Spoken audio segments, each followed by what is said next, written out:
कस्बे में एक विधवा अंधी औरत रहती थी। उसका एक बेटा था, जिसके पालन पोषण की सारी जिम्मेदारी उसके कंधों पर थी। वह अपने बेटे को पढ़ा लिखा कर एक बहुत बड़ा आदमी बनाना चाहती थी। इसलिए उसने उसका दाखिला कस्बे के सबसे अच्छे स्कूल में किया। वह दिन रात मेहनत करती, ताकि बेटे की स्कूल की फीस दे सके। लड़के के स्कूल के बच्चे उसकी माँ के बारे में जानते थे। वे सब उसे अंधी का बेटा कहकर चिढ़ाते थे। लड़का इससे बहुत परेशान था। उसे अपनी माँ पर शर्माने लगी थी। वह उसके साथ कहीं भी आने जाने से कतराने लगा था। जब लड़का बड़ा हुआ, तो उसकी शहर में अच्छी नौकरी लग गई। उसने अपनी माँ से वादा किया कि शहर में मकान लेकर वह उसे लेने आएगा। लेकिन वह शहर गया, तो फिर लौटकर वापस नहीं आया। उसकी अंधी माँ उसका इंतजार करती रह गई। ये भी पढ़ें, माँ का प्यार अनमोल है, माँ बेटे की कहानी। कई महीने बीत गए, लड़के की कोई खबर नहीं आई। कई महीने बीत गए, लड़के की कोई खबर नहीं आई। अंधी एक दिन उससे नहीं रहा गया और वह बेटे से मिलने शहर पहुंच गई। पूछते पूछते वह बेटे के ऑफिस पहुंची।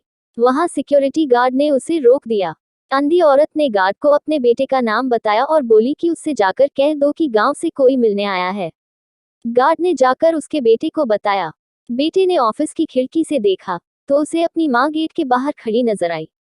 वह ऑफिस में सबके सामने अपनी माँ की वजह से शर्मिंदा नहीं होना चाहता था।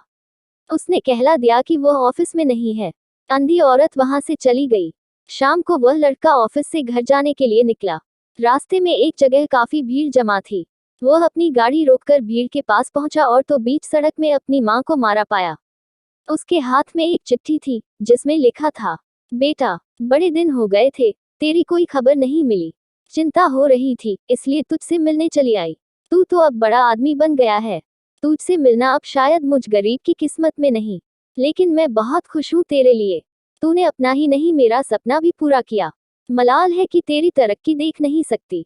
काश बचपन में तेरी आंखों में सरिया न घुसा होता और मुझे तुम्हें अपनी आंखें न देनी पड़ी होती, तो तेरी तरक्की अपनी आंखों से देखकर सुकून से मरती।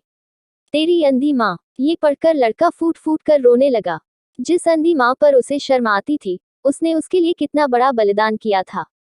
वह आत्मग्लानि से भर उठा और जिंदगी भर खुद को माफ नहीं कर पाया।